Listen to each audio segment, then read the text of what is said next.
கேள்வி பார்வையாளருக்கு வணக்கம். இந்த நேர்காணலில் நாம் சந்திக்க இருக்கும் சிறப்பு விருந்தினர் மதுரை உயர்நீதிமன்ற வழக்கறிஞர் மாநகரி செல்வகுமார் அவர். வணக்கம். வணக்கம். பரமக்குடி தியாகி இமானுவேல் சேரன் அவர் பெயர்ல வந்து மணிமண்டபம் கட்டுவதற்காக ஒரு நில மோசடி சம்பந்தமா நீங்க ஒரு வழக்கு போட்டிருந்தீங்க. அந்த வழக்கு தற்போது என்ன நிலவரத்தில் இருக்குங்க சார்? அந்த வழக்குக்கு முன்னாடி நான் ஒரு வீடியோ வந்து பார்த்தீங்கன்னாக்க நான் என்னோட செல்ல இருக்கு, அதை வந்து பார்த்தீங்கன்னா காட்டுறேன். நீங்கள் அதை அப்படியே அந்த மக்களுக்கு இதை காட்டுங்க. நீங்கள் அதுக்கப்புறம் நம்ம தெளிவாக நம்ம சொல்லுவோம். தியாகி இமானுவேல் சேரன் அவருடைய மணிமண்டபம் கட்டுவதனுடைய தொடக்க நோக்கம் வந்து ஏற்கனவே பாட்டாளி மக்கள் கட்சியுடைய தலைவர் ஐயா ராமதாஸ் அவர்களால் கட்டப்பட்ட அந்த மணிமண்டபம் திடீரென்று இடிந்து விழுந்து விட்டதால் அதை புனரமைக்க வேண்டும் என்பதற்காக மதுரையில் இயங்கிக் கொண்டிருக்க டெக்கோரம் என்ற அமைப்பை சேர்ந்த தங்கராஜ், நாகராஜ், கைலிராஜன், செல்லப்பா ஆகியோருடைய துணையோடு இங்கே இது மாதிரி ஒரு மணிமண்டபம் இடிந்து விட்டது, ஐயாவுடைய நினைவு நாளை கொண்டாட வேண்டும், அதுக்கு அவருக்கு ஒரு நினைவு இது கட்டணும்னு நான் வந்து கேட்டுக்கிறேன். அடிப்படையில் அவர்கள் அங்கிருந்து வந்து எவ்வளவு செலவழிக்கும் என்று கேட்டார்கள். அப்போது 2 லட்சம் ரூபாய் செலவாகும் என்று நான் சொன்னேன். அந்த 2 லட்சத்தோடு வந்து இங்கே வந்து கட்டி அதை வந்து நமக்கு கொடுத்தார்கள். அதன் அடிப்படையிலே தியாகி இமானுவேல் சேரனார் அவர்களுடைய நினைவு விழாவை இந்த டெக்கோரம் தொடர்ந்து நடத்த வேண்டும் என்று கேட்டுக்கொண்டதன் அடிப்படையிலே அவர்கள் 50வது விழா தியாகி இமானுவேல் சேரனுடைய 50வது நினைவு விழாவை மிகப்பெரிய சீர சிறப்பாக செய்து ஒரு 10,000 பேருக்கு உணவளித்து தமிழகம் வந்து சோரட்டியை ஒட்டி அதை வந்து ஒரு மிகப்பெரிய வெளிச்சத்தை கொண்டு வந்தவர்கள் டெக்கோரம் அமைப்பினர். இந்த டெக்கோரம் அமைப்பினர் இந்த தேவேந்திர உள்ள வேளாளர்களுடைய தமிழகத்துடைய தலைமையகமாக இந்த பரமக்குடியை திகழ வேண்டும் என்பதற்காக பரமக்குடி முதுகுலத்துவ நெடுஞ்சாலை 5 ஏக்கர் 77 சென்ட் நிலத்தை தியாகி இமானுவேல் சேரன் அவர்களுக்கு மணிமண்டபம் அமைப்பதற்காகவும் கல்வி மற்றும் கலாச்சார மையங்கள் தேவேந்திர உள்ள வேளாளருடைய கல்வி மற்றும் கலாச்சாரம் அமைப்பதற்காக வீடு வாங்கி அது தங்கராஜ் அந்த அப்பொழுது டெக்கோரம் அமைப்பு பதிவு செய்யப்படாதவர் அதை நிர்வாகியாக இருந்த டாக்டர் கைலிராஜன், திரு தங்கராஜ் ஆகியோரின் பேரில் அந்த நிலம் பதிவு செய்யப்பட்டது. அந்த பதிவு செய்யப்பட்டு இந்த வேலையை துவங்குவதற்கு முன்னால் அவர்கள் டெக்கோரம் அமைப்பில் அவர்களுக்குள் ஏற்பட்ட சிறுபிரிவின் காரணமாக தங்கராஜ் ஒரு பிரிவினராகவும் கைலராஜன் ஒரு பிரிவினராகவும் தங்களை இணைந்து செயல்படாமல் போனதன் அடிப்படையிலே பிரச்சனை உள்ளது.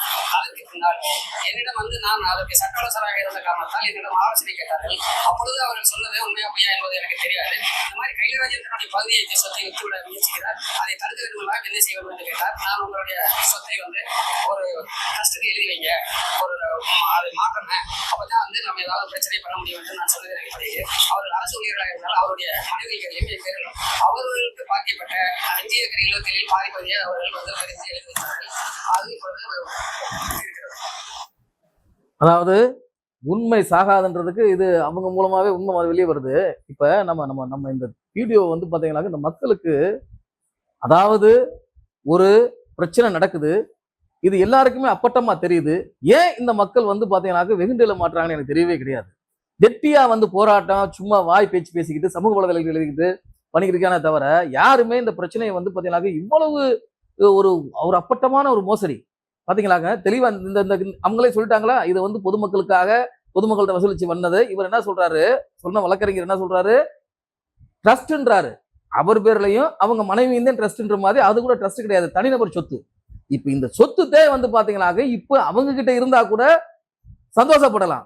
இப்ப இந்த பிரச்சனை வந்து பாத்தீங்கன்னாக்க இதுல நான் ஏன் தலையிட வேண்டிய கட்டாயம் ஏற்படுச்சுனாக்க, அது பரமக்குடி எப்பயுமே இது எங்க பிரச்சனை, இந்த சமூகத்துக்குள்ள நிறைய வந்து பாத்தீங்கன்னாக்க அந்த உட்கருத்து முதல் நிறைய இருக்கும். ஒருத்தனுக்கு ஒருத்தர் ஏத்துக்கிற மாட்டான், இன்னொருத்த வேலை பார்த்தா அது ஏரியாண்டுவான், அங்கிட்டு போட்டு அவன் ஆத்தா பல்லாண்டுவான் அம்மா பல்லாண்டுவான், அநியாயம் பிடிச்ச அது. அதனாலதான் இந்த சமூகம் அரசியலா ஆகவே முடியல, அவ்வளவு வருத்தமா இருக்கு.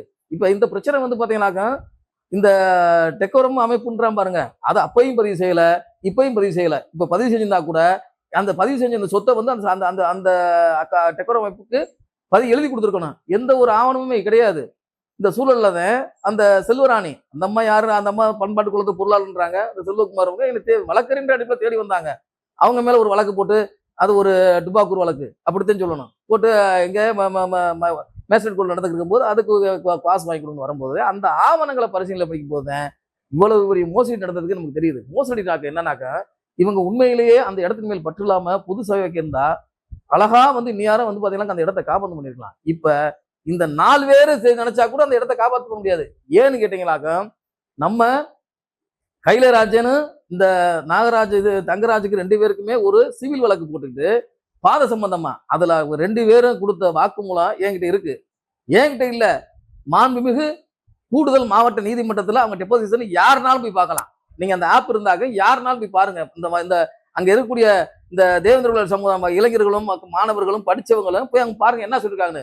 ஒருத்தர் சொல்றாரு என் சொந்த நிலம்ன்றாரு, இன்னொருத்தர் டெக்கோரத்துக்கு வாங்கணும்ன்றாரு. டெக்கோரத்துக்கு வாங்கின நிலத்தை வந்து எப்படி வந்து இஓடபிள்யூ இது அட்டாச் பண்ணுச்சு? இதை யாருமே இது வரைக்கும் கேட்க முன் வரல. நான் வந்து பாத்தீங்களா இதை கேட்டு பாடும்போது நான் வந்து பாத்தீங்களாக்க நான் முறையா மனு அனுப்பிச்சு இஓடபிள்யூக்கு அனுப்புன இது வந்து பொது இடத்துக்கு வாங்கும்போது அவன் எனக்கு பதில் சொல்றான், இல்ல இது தனி ஒரு மோசடிக்காக நாங்க அட்டாச் பண்ணிருக்கோம், இதுக்கு சம்மந்தமே இல்லைன்னு சொல்றேன். இப்ப இதுக்கு இடையில வந்து பாத்தீங்கன்னாக்க அது மாவட்ட ஆட்சித்தலைவருக்கு அனுப்புன மனு வந்து பாத்தீங்கன்னாக்க எமனேஸ்வரம் காவல் நிலையத்துக்கு விசாரணைக்காக வந்திருக்கு. இதுக்கு முன்னாடி கிட்டத்தட்ட ஒரு 15-20 நாட்களுக்கு முன்னாடி அந்த வழக்கு முதல் விசாரணைக்காக அனுமதிக்காக வந்தபோது திறந்த நீதிமன்றத்துல வந்து அரசு வழக்கறிஞர் குற்றவியல் வழக்கறிஞர் என்ன சொல்றாரு, இந்த இடம் ஏற்கனவே இந்த இடத்தை அட்டாச் பண்ணி உள்துறை செயலாளருக்கு பரிந்துரைச்சுட்டா அந்த இடத்தை எடுக்க போறாங்க, இதுக்கு அவருக்கு சம்பந்தம் இல்லைன்றாங்க. இப்ப அதாவது அந்த ஒரு தனிநபர் கொடுத்த மோசடி புகார்ல அந்த இடம் அட்டாச் ஆயிருக்கும் போது அரசு அவங்களுக்கு அந்த அவர் என்ன பண்ணிருக்காரு, இந்த மோசடி புகார்கள்ல வந்து பாத்தீங்கன்னாக்க டெபாசிட் பண்ண சொல்லுவாங்க, இல்லாட்டி அதுக்கு தகுந்த சொத்து அட்டாச் பண்ணுவாங்க. அந்த அடிப்படையில இவங்க பிணையில வெளியே வந்திருக்காங்க. மக்கள் புரிஞ்சுக்கிறணும். இப்ப நம்ம இந்த வழக்கு போட்டிருக்கோம்ல, இந்த வழக்கு போட்டதன் மூலமாக அந்த இடம் வந்து இப்போ ஒரு 50% யாரு ஒரு நம்ம முன்னுசா நமக்கு வெற்றிலாம் கிடைக்கல. நல்லா புரிஞ்சுக்கோங்க. அங்க இருக்கவங்க சொல்றாங்க என்ன பண்ணி போறாங்க நம்மள மீறினா அரசு அது இன்ன வரைக்கும் அது வந்து பாத்தீங்கன்னா பொது சொத்து கிடையாது, ஒரு தனிநபர் சொத்தா வந்து கருதப்படுது. அதுல ஒருத்தன் நான் வந்து சொந்த வியாபாரத்துக்காக வாங்கினேன், ஒருத்தன் நான் வந்து பாத்தீங்கன்னா பொது பயன்பாட்டுக்கு வாங்கிட்டு பொண்டாட்டி பேர்ல எழுதி வச்சிருக்கேன். இதை யாருமே கேட்கல. கேட்டா வந்து ட்ரஸ்ட்ன்றாங்க.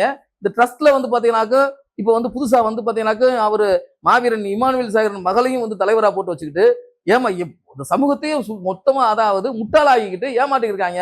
இந்த சமூகம் ஏன் இது சம்பந்தமா கேள்வி கேட்க மாட்டேது, ஏன் இதை திரண்டு வர மாட்டேது எனக்கு ஒன்றும் புரியல. இப்ப இந்த வழக்கு பாத்தீங்கன்னாக்க ஏதோ தப்பி தவறி நான் வந்து பாத்தீங்கன்னாக்க என்னோட தனிப்பட்ட ஒரு விருப்புக்காகவோ அவருக்கு எனக்கு வந்து பாத்தீங்கன்னாக்க எந்தவித தனிப்பட்ட விரோதமும் எனக்கு கிடையாது. இப்படி ஒரு இது இருக்கு. இந்த இடம் போகும்போது இப்ப வந்து பாத்தீங்கன்னாக்க இந்த தங்கராஜ் நாகராஜனால கூட இந்த இடத்தை காப்பாற்ற முடியாது, ஏன்னா கவர்மெண்ட் இருக்கு. இப்ப இந்த மக்கள் வந்து வரணும்ல, அத்தனை பேரும் நாங்க அன்னைக்கு போயிருந்தோம், எங்க எமனேஸ்வரன் போனவங்க ஒரு 10-20 பேர் தான் வந்தாங்க. அவங்களுக்குள்ளே வந்து பாத்தீங்கன்னாக்க ஒரு சரியான புரிதல் இல்ல, ஏன்னு ஒண்ணும் புரியல. இப்பயும் வந்து பாத்தீங்கன்னாக்க இடம் வந்து பாத்தீங்கன்னாக்க இது பொது இடம்ன்றது எல்லாருக்கும் தெரியுது. இந்த உண்மையை பேச மறுக்கிறாங்க. மக்கள் செல்வாக்கு முன்னாடி என்னங்க இருக்கு, சட்டம் 100 பேர் திரண்டு வரும்போது 50 பேர் போய் அமைதியான முறையில ஒரு நம்ம ஆட்சித்தலைவரை பார்க்கலாம். அது போக வந்து பாத்தீங்கன்னாக்க நம்ம காவல்துறை நாடலாம். இந்த இடம் வந்து தவறா வந்து பாத்தீங்கன்னா அட்டாச் பண்ணி எடுத்து விட்டோமாக்க அந்த இடத்தை நான் அப்பட்டமா என்னோட பிரேயர்ல கேட்டிருக்கேன், பண்பாட்டு கழகத்துல ஒப்படைக்கணும். இதை விட என்ன செய்ய முடியும்? இதுக்கு உறுதுணை வந்து பாத்தீங்கன்னா வர்றாங்க, நிர்வாகிகள் வர்றாங்க, மக்கள் வரணும். மக்கள் ஏன் சார் வர மறுக்கிறாங்க ஏன்னு தெரியல. அது வந்து அங்க இருக்க அரசு எனக்கு ஒண்ணும் புரியல. நிர்வாகிகள் வர்றாங்க பண்ணுவோன்றாங்க. இப்ப வந்து பாத்தீங்கன்னா கடையில சித்திர திருவிழா மற்ற விஷயங்கள்ல இருக்கு. இது போக அந்த மக்கள் பூரா கிராமங்கள் பூரா போய் தீர்மானம் நிறைவேற்றி வரதாக சொல்லியிருக்காங்க. அதுக்கப்புறம் வந்து பாத்தீங்கன்னாக்க நான் இதன் மூலமா செய்யறது இது வந்து சாதாரண விஷயம் கிடையாது.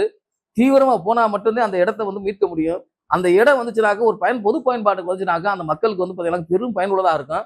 ஆகையினால இந்த வீடியோ மூலமா நான் கேட்டுக்கிறது என்னன்னாக்கா, தயவு கூர்ந்து அனைவரும் வந்து திரண்டு ஒரு குரலா வந்து அந்த இடத்தை மீட்கிறதுக்கு உதவி செய்யணும். சட்டம் என்பது ஒரு அளவுக்குத்தான், நீதிமன்றமும் ஒரு அளவுக்குத்தான் ஒரு உத்தரவு பிறப்பிக்க முடியும். அது மக்கள் செல்வாக்கு தாண்டி எதுவுமே இல்லை. நம்ம கூடி கலையும் கூட்டமாவே இருக்கோம். உணர்ச்சி வசப்பட்டுக்கிட்டு போய் மல்லு கட்டிக்கிட்டு வழக்க வாங்கிட்டு ஓடி போயிடுறது. வழக்க வரங்கிற வரைக்கும் வழக்கு வாங்கிட்டு அவன் இண்டிவிஜுவலா போயிட்டு அவன் வழக்க அவன் பாத்துக்கிறேன்னு சமூகமா யாரும் வர்றதில்ல. அதாவது தமிழகத்துல வாழக்கூடிய அத்தனை ஒடுக்கப்பட்ட சமூக மக்களுக்கும் ஒரு விடுதலையை உருவாக்கி கொடுத்த ஒரு சமூகம் அந்த ராமநாதபுரம் பக்கத்துல இருக்க மக்கள் வந்து அதனால இந்த இடத்தை மீட்கிறதுக்கு எல்லாரும், அதாவது தேவேந்திரன் சொல்ற எல்லாரும் இதுல வந்து பாத்தீங்கன்னா தலையிட்டு போராடினா மட்டும்தான் அந்த இடத்தை மீட்க முடியும். ஏன்னு கேட்டா ஒரு பகுதி கைலராஜன் இன்ன வரைக்கும் இருக்கு. கைலராஜன் மனசு வச்சா உடனே எழுதி கொடுத்துடலாம். இந்த ஒரு பகுதியை வந்து பாத்தீங்கன்னாக்கா அரசு கிட்ட இருக்கு.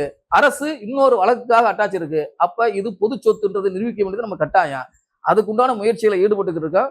நீதிமன்றமும் அது நீதிமன்றத்துல வந்து பாத்தீங்கன்னாக்க நான் மட்டும் போராட முடியாது. மக்கள் எல்லாரும் ஒருங்கிணைஞ்சு வந்தாங்க. இது தனிநபர் பேர்லயோ இது இன்னொரு பேர்ல இல்ல, பண்பாட்டு கழகம் வரும்போது இது எந்த பிரச்சனையுமே கிடையாது. அதுக்கு அந்த பகுதி வாழ் மக்களும் ஒட்டுமொத்த தேவேந்திரர்களும் இதுல வந்து நிறைய பேர் நன்கொடை கொடுத்துருக்காங்க. அவங்க எல்லாம் வர்றாங்க. சேர்ந்து வந்தா மட்டும்தான் இந்த இடத்தை மீட்க முடியும். ஓகே சார், நன்றி.